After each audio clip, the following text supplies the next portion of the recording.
नमस्कार दोस्तों, देखो सीखो स्टडी में आप सभी लोगों का स्वागत है। दोस्तों, सामान्य हिंदी का प्रैक्टिस सेट नंबर 31 आ चुका है। 40 प्रश्नों का ये सेट है दोस्तों। साथ ही बार बार जो पेपर में आपके पूछे जाने लगभग 4 सालों में, पिछले विगत 4 सालों में उन्हीं क्वेश्चंस को हम लेके आए या उन्हीं पेपर से हम क्वेश्चंस को छांट कर लेके आए, जो कि आपके आने वाले सभी एग्जाम के लिए इंपॉर्टेंट हो जाएगा। चाहे वो लेखपाल हो, यूपीएसआई हो, वीडियो हो, जूनियर असिस्टेंट हो, या कोई भी जिसमें हिंदी पूछी जाती है। तो दोस्तों 40 क्वेश्चन इसमें आपके होंगे। कमेंट बॉक्स में आपको सबका जो उत्तर देते रहना है और मिलाते रहना कितने सारे क्वेश्चन आप सही जवाब दे पा रहे हैं, और लास्ट में आपको बताना है ईमानदारी के साथ कितने क्वेश्चन आपने सही किए हैं। नेक्स्ट बात करेंगे, सबसे पहला नंबर जो क्वेश्चन है, प्रयोग के आधार पर शब्द भेद हैं। प्रयोग के आधार पर दोस्तों शब्द के कितने भेद होते हैं, बताइए। प्रयोग के आधार पर शब्द के कितने भेद होते हैं? तो देखिए दोस्तों, प्रयोग के आधार पर जो 2 भेद होते हैं, ठीक है। देखिएगा आपका सही हो रहा है गलत। तो पहला जो होता है वो होता है विकारी शब्द, ठीक है, विकारी शब्द होता है।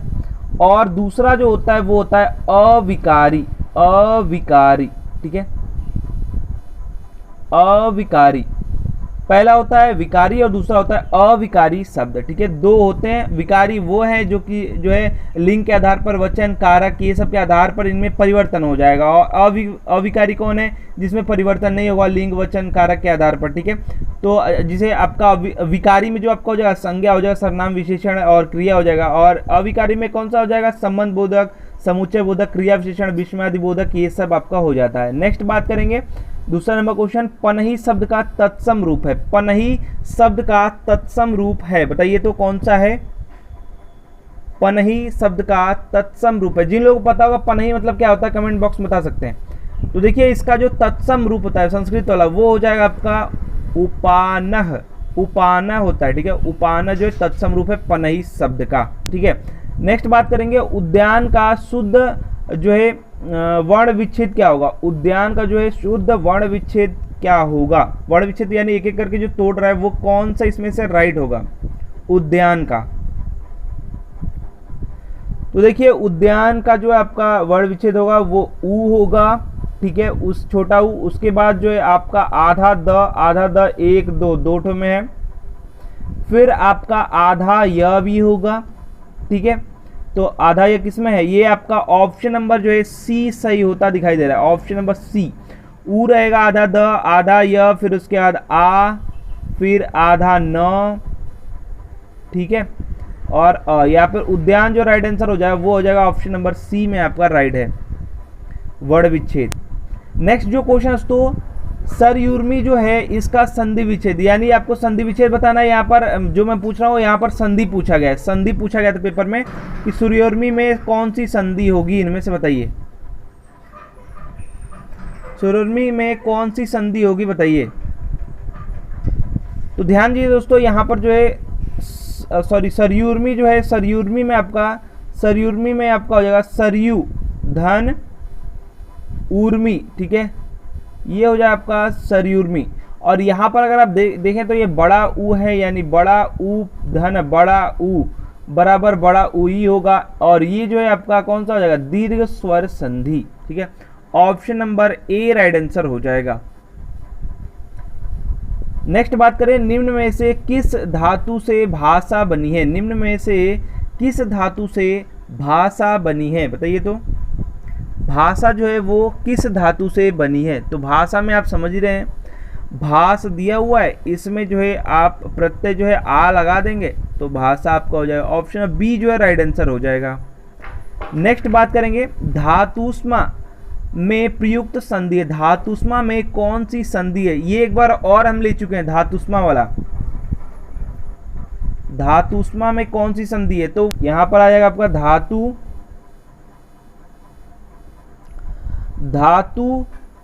प्लस, ठीक है। धातु तो ऐसे लिखा था नहीं है, ऐसे लिखा था छोटा ऊ की मात्रा, और प्लस आपका हो जाएगा ऊष्मा, ठीक है। यानी आपका छोटा मतलब छोटा ऊ और प्लस बड़ा ऊ बराबर आपका क्या हो जाएगा? बड़ा ऊ। तो ये भी आपका क्या होता है? दीर्घ संधि होता है, दीर्घ स्वर संधि। ऑप्शन सी राइट आंसर हो जाएगा। नेक्स्ट बात करेंगे, विशेषण और विशेष्य के योग से कौन सा समास बनता है? विशेषण और विशेष्य के योग से कौन सा समास बनेगा? तो मैंने आप सभी लोगों को, अगर आपने ध्यान दिया होगा, मैंने बताया था आपको कि एक विशेषण रहेगा, एक विशेष्य रहेगा, किसमें कर्मधारय मैंने आपको बताया था। जैसे आपका मान लीजिए कि महात्मा हो जाएगा, तो महान है जो आत्मा, ठीक है, तो महा जो हो जाएगा वो आपका विशेषण हो जाएगा, ठीक है। तो इसमें महा जो है वो आपका क्या हो जाएगा, विशेषण हो जाएगा। और आत्मा, धन आत्मा होगा तो आत्मा जो हो जाएगा वो आपका विशेष्य हो जाएगा। तो ये जो कर्मधारय समास का ये एग्जाम्पल है। जिसे काली मिर्च, तो यहाँ पर काली है जो मिर्च, यानी काली जो विशेषण हो जाएगा, मिर्च जो विशेष्य हो जाएगा। नेक्स्ट बात करेंगे, जिस समास का कोई पद प्रधान नहीं होता उसे कहते हैं। जिस समास का कोई भी जो पद है वो प्रधान नहीं रहेगा उसको क्या कहेंगे, बताइए, उसको क्या कहते हैं, कौन सा समास कहते हैं। तो ध्यान दीजिए, अगर कोई भी पद जो है यहाँ पर प्रधान नहीं रहता है तो इसमें क्या होता है, बहुब्रीहि समास होता है। मतलब ये किसी तीसरे को ही इंडिकेशन देता है। जैसे कि मान लीजिए लंबोदर है, या फिर चंद्रशेखर है, या फिर जिसे चंद्र है शिखर पर जिसके, अर्थात मतलब अर्थात कुछ रहेगा। जिसे आपका वीणा पाड़ी है तो सरस्वती जी को कहा जाता है, यानी वीणा है पाड़ी यानी हाथों में जिसके, यानी कि सरस्वती माता। तो ये जो ऐसा रहेगा ये बहुब्रीहि का एग्जाम्पल होता है। इसमें दोनों पद जो है आपके क्या कहते हैं कि प्रधान नहीं होते हैं, कोई भी पद मतलब इसमें प्रधान नहीं होते हैं। नेक्स्ट बात करेंगे यहाँ पर, उपसर्ग को कहते हैं। उपसर्ग जो है किसको कहते हैं, उपसर्ग जो है वो किसको कहते हैं, शब्दांश को, वाक्यांश को, शब्द को, पद को। उपसर्ग किसे कहते हैं, शब्दांश होता है दोस्तों, शब्दांश को कहते हैं, शब्द का अंश होता है। उपसर्ग मैंने आपको बताया था आगे लगेगा, उपसर्ग है आगे लग जाएगा, और प्रत्यय जो है पीछे लग जाएगा, ठीक है। तो ऐसे आप ट्रिक से याद कर सकते हैं। नेक्स्ट बात करेंगे, लिपि की आवश्यकता होती है। लिपि की आवश्यकता क्यों होती है, कब होती है, ये आपको बताना है। भाषा बोलने में, भाषा लिखने में, भाषा संकेत में, इन तीनों में बताइए। तो बताइए जो है भाषा लिपि की जो है आवश्यकता कब होती है, बताइए। देखिए यहाँ पर अगर हम बात करें तो लिपि की जो आवश्यकता होगी, अगर यहाँ पर बात करें तो लगभग कह सकते हैं कि सब में होगी। लेकिन अगर आप ऑप्शन से जाएंगे तो सिर्फ लिखने में लिपि की आवश्यकता है, ठीक है, सिर्फ जो लिखने में लिपि की आवश्यकता है। ऑप्शन बी राइट आंसर हो जाएगा। नेक्स्ट बात करेंगे, खड़ी बोली निकलती है। खड़ी बोली निकलती है कहाँ से, मतलब कि पूर्वी हिंदी से, पश्चिमी हिंदी से, बिहारी हिंदी से, राजस्थानी से, बताइए। खड़ी बोली निकलती है, जो आंसर राइट है इसमें इंपॉर्टेंट भी है, बहुत इंपॉर्टेंट क्वेश्चन है, कई बार आ चुका है, गलत भी होता है बहुत बार। पश्चिमी हिंदी से, ठीक है, याद रखिएगा। और साथ ही साथ जो है खड़ी बोली जो है पश्चिमी हिंदी की जो है एक उपभाषा विशेष बोली जाती है। और यहाँ पर दोस्तों याद रखिएगा, कौरवी भी इसको कहते हैं, कौरवी, कौरवी, ये भी एग्जाम में आता है, कौरवी भी इसको कहते हैं। ऑप्शन बी राइट आंसर हो जाएगा। नेक्स्ट बात करेंगे, हिंदी भाषा में कुल वर्ण लिपियां हैं। हिंदी भाषा में कुल जो है वर्ण लिपियां कितने हैं, बताइए। कुल आपको बताना है कितने हैं, बहुत ही इंपॉर्टेंट है। इसमें मैं कई चीजें बताने वाला हूं, सब चीजें आपके लिए इंपॉर्टेंट होंगे, ध्यान दीजिएगा। यहाँ पर टोटल जो होते हैं 52, ठीक है, याद रखिएगा 52 होते हैं, जिसमें आपके 11 जो है वो स्वर होते हैं। कौन कौन सा, अ, आ, ई, उ, री, ए, फिर ओ, औ तक आपके 11 हो गए, ठीक है। अब इसके बाद 36 जो है आपके होते हैं जो व्यंजन, यानी क, ख, ग। ये क में 5, च में 5, मतलब च, छ, ज, य। तो ट में आपके 5, फिर त में आपके 5, यानी त, थ, द, ध, न की बात मैं कर रहा हूँ, 5 हो गया। प में आपका 5, प, फ, ब, भ, म, ये आपके 5 जगह। अंतस्थ जो आपका होता है य, र, ल, व, ये 4 हो गया। फिर इसका उष्ण जो होता है श, श, और ह, ये आपका हो जाएगा। संयुक्त जो होता है छ, त्र, ज्ञ। और ध्यान रखिएगा यहाँ पर ज्ञ पे खत्म है तो ये 36 हो गया ना। इसके बाद संयुक्त में एक और होता है, श्र होता है, ठीक है, श्र। तो आपका इसके बाद 36 के बाद भी 5 होते हैं, एक तो श्र हो जाएगा और 4 आपके और हो जाएंगे। जैसे कि आपका ये हो गया, अंग को हम नहीं गिनते हैं, अ को हम नहीं गिन रहे हैं, ठीक है। उसके बाद हमने किसको किसको नहीं गिना है, इसको, अड़ा को हमने नहीं गिना है। फिर उसके आगे जो है ये किए होता है ढ, इसको हमने नहीं गिना, तो ये सब जो है काउंट करेंगे तो ये 4 और एक श्र 5 और हो जाएगा, यानी टोटल करेंगे तो 6 7 हो जाएगा, 7 5 यहाँ पर क्या हो जाएगा 12, और यहाँ पर 4 1 यहाँ पर 5 हो जाएगा, यानी 52 जो है टोटल होते हैं। ठीक है, सब याद रखिएगा, बहुत बहुत ही इंपॉर्टेंट है। नेक्स्ट बात करेंगे मध्य स्वर कहते हैं। मध्य स्वर जो है किसको कहते हैं? मध्य स्वर किसको कहते हैं?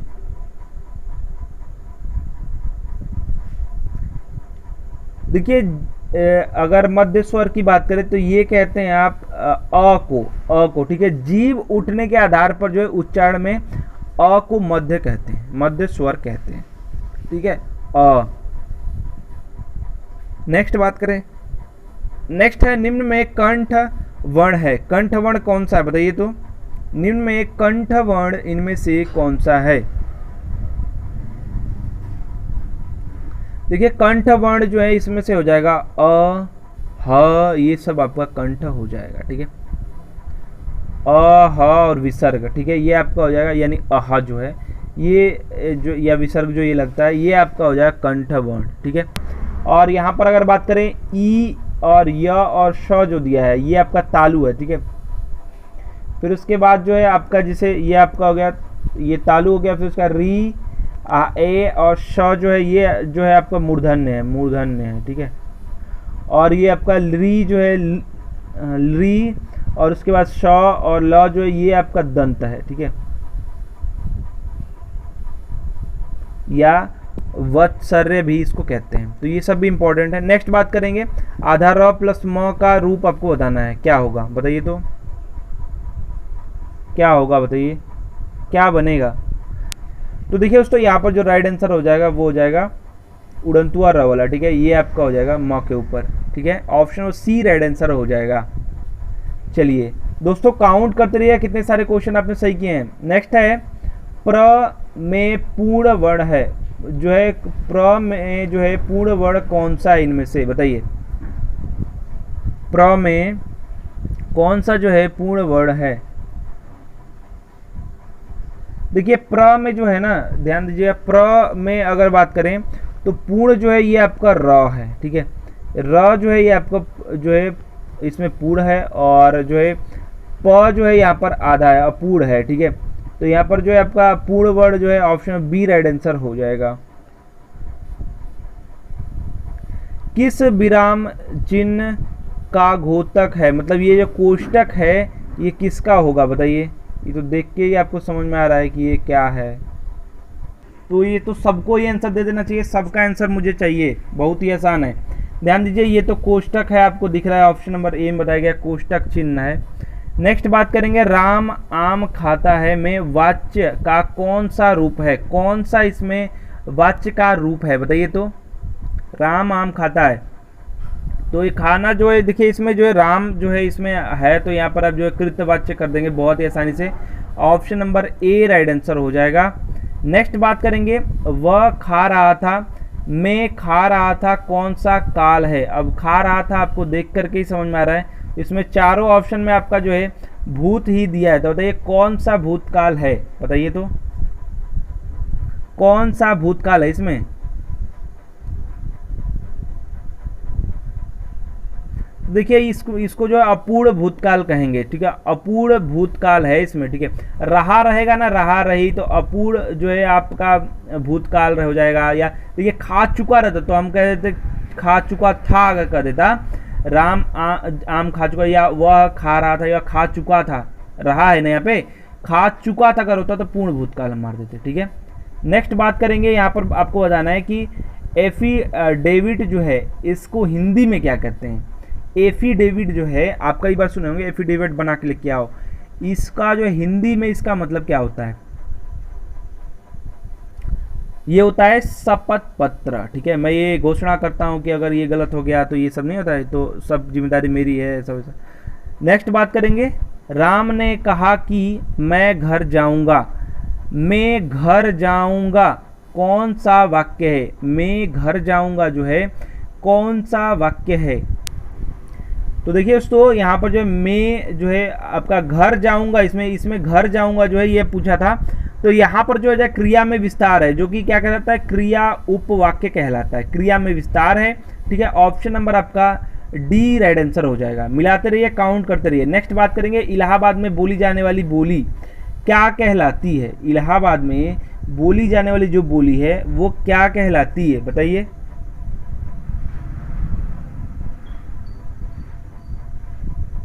देखिए ब्रज जो है ये मथुरा के आसपास की बात है। ठीक है, ये होगा नहीं।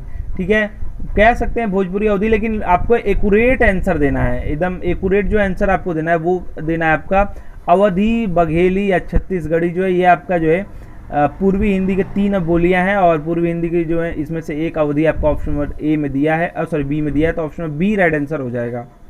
नेक्स्ट बात करेंगे, ए के उच्चारण स्थान का नाम है। ए अगर आप उच्चारण करते हैं तो इसका उच्चारण स्थान क्या है, बताइए तो।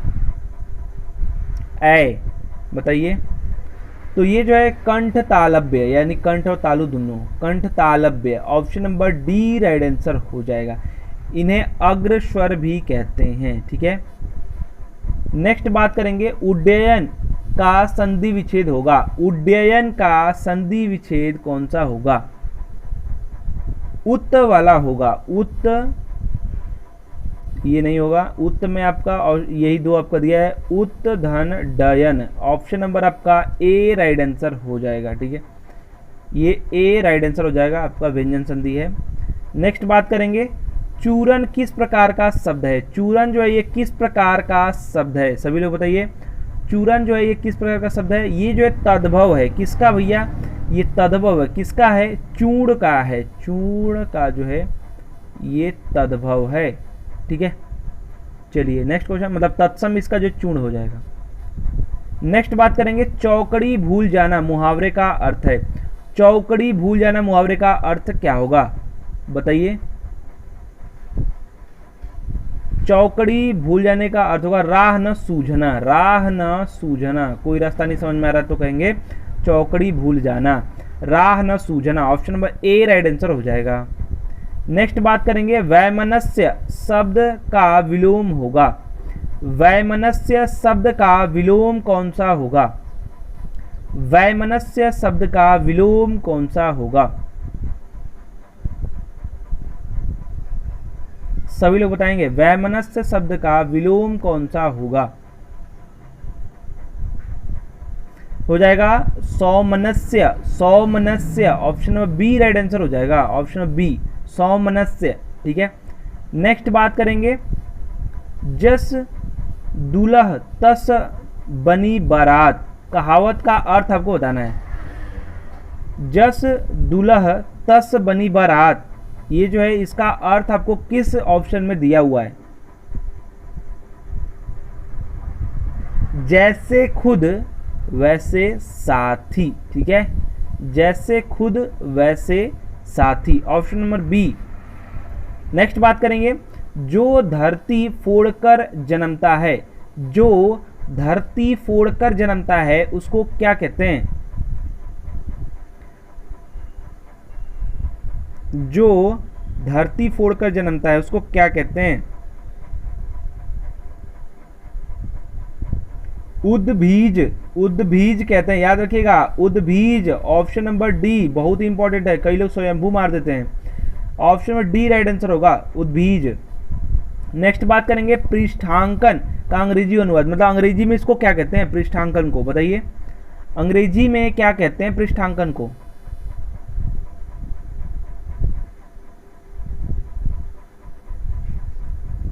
एंडोर्समेंट कहते हैं पृष्ठांकन को, एंडोर्समेंट कहते हैं, ऑप्शन में डी राइट आंसर हो जाएगा। ठीक है, एंडोर्समेंट कहते हैं दोस्तों। ठीक है, ऑप्शन में डी राइट आंसर हो जाएगा। नेक्स्ट क्वेश्चन है, इनमें मूक का अनेकार्थ शब्द कौन सा नहीं है। मूक का अनेकार्थ शब्द इनमें से कौन सा नहीं है वो आपको बताना है, बताइए।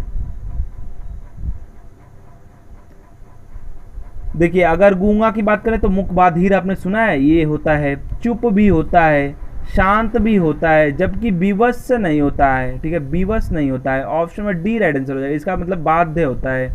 ठीक है, नेक्स्ट आंसर हो जाए, सॉरी नेक्स्ट जो क्वेश्चन है, राम की गाय चरती है, राम की गाय चरती है वाक्य में कारक है, कारक क्या है बताइए। तो राम की गाय चरती है में आपको कारक कौन सा है? राम की यहां पर जो है संबंध कारक है, ठीक है, संबंध कारक। Option number C right answer हो जाएगा दोस्तों, ठीक है। नेक्स्ट क्वेश्चन है, वह बहुत अच्छा लड़का है, वह बहुत अच्छा लड़का है में वह में कौन सा सर्वनाम है, में कौन सा सर्वनाम है बताइए। तो इसमें दोस्तों कौन सा सर्वनाम है? निश्चय, अनिश्चय, संबंधवाचक, निजवाचक, बताइए। निश्चयवाचक सर्वनाम है, ठीक है, निश्चयवाचक सर्वनाम है दोस्तों, ठीक है। जिस सर्वनाम के द्वारा किसी व्यक्ति अथवा वस्तु की निश्चयता का बोध हो, ठीक है, वह जो है निश्चय सर्वनाम कहलाता है। तो हमको पता है वह लड़का।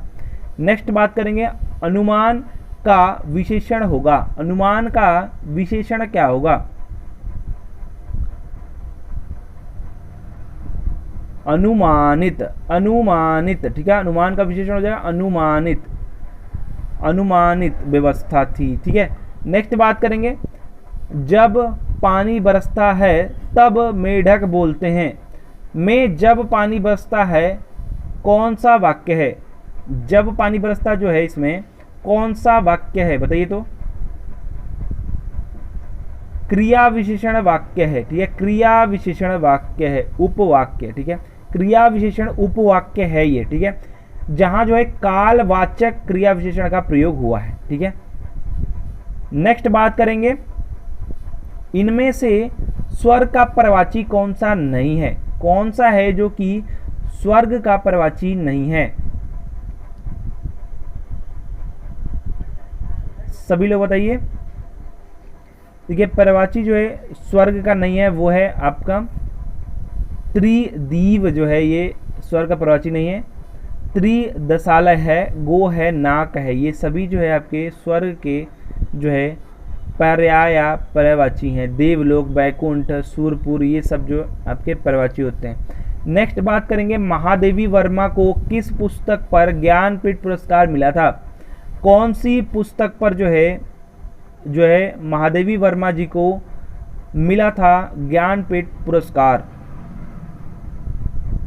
ध्यान दीजिए 1982 में यामा पुस्तक के लिए जो इनको जो है ज्ञानपीठ पुरस्कार मिला था, ठीक है। स्मरण और रेखा चित्र लेखिका के रूप में जो माधवी वर्मा का स्थान विशेष उल्लेखनीय है। इनकी और भी जो रचनाएं वो है निहार, रश्मि और यहाँ पर नीरजा, और एक और है साध्य गीत। बहुत ही इंपॉर्टेंट ये सब है, आ सकता है एग्जाम में, किसके मतलब इसके राइटर कौन है। नेक्स्ट है दोस्तों, सुमित्रा में प्रत्यय होगा, सुमित्रा में कौन सा प्रत्यय होगा? सभी लोग बताएंगे सुमित्रा में कौन सा प्रत्यय होगा?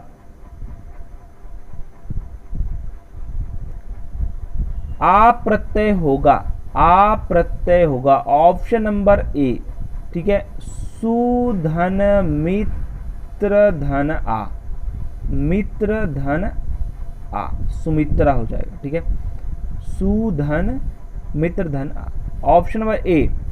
नेक्स्ट बात करेंगे, साकेत महाकाव्य के रचयिता हैं, साकेत महाकाव्य के रचयिता कौन हैं बताइए सभी लोग। बहुत ही इंपॉर्टेंट, ये भी कई बार एग्जाम में आ चुका है। मैथिली शरण गुप्त जी, मैथिली शरण गुप्त जी जो हैं साकेत महाकाव्य के रचयिता हैं, ठीक है। इन्होंने अपने एक और याद रखिएगा, अनद्ध में जो है गीति जो है आपकी नाटक है ये, और इसमें जो है भारत के राष्ट्रीय आंदोलन का सामाजिक जो पक्ष है उसको चित्रित किया है, ठीक है। लेकिन यहाँ पर साकेत का आप राइट आंसर याद रखिएगा, मैथिली शरण गुप्त। लास्ट क्वेश्चन आ चुका है, जो कवि, ठीक है, जो कवि लोकप्रिय होता है उसका सम्मान सभी करते हैं। इस वाक्य का सरल वाक्य है, इस वाक्य का यहाँ पर जो कॉमा लगा के तोड़ दिया गया है, इस वाक्य का सरल वाक्य आपको बताना है। 40वां क्वेश्चन है, इसके बाद आपको बताना है कमेंट बॉक्स में कि आपने कितने सारे क्वेश्चन का सही जवाब ईमानदारी के साथ दिया है। पहले आप इसका आंसर बता लीजिए कि कौन सा इनमें से सरल वाक्य है। ऑप्शन नंबर बी जो है सरल कर दिया है, लोकप्रिय कवि का सम्मान सभी करते। देखिए इसमें लग रहा है टूट फूट है, ये आपका और से जुड़ा है तो ये आपका संयुक्त हो जाएगा। फिर की इसलिए ये सबसे जोड़ेगा या कॉमा लगाएगा, ये सब मिश्र से पकड़ लेंगे तुरंत ही। दोस्तों देखिए यहाँ पर 40 क्वेश्चन हो चुका है। कमेंट बॉक्स में बताइएगा आपने 40 क्वेश्चन में से कितने सारे क्वेश्चन का सही जवाब ईमानदारी के साथ दिया है।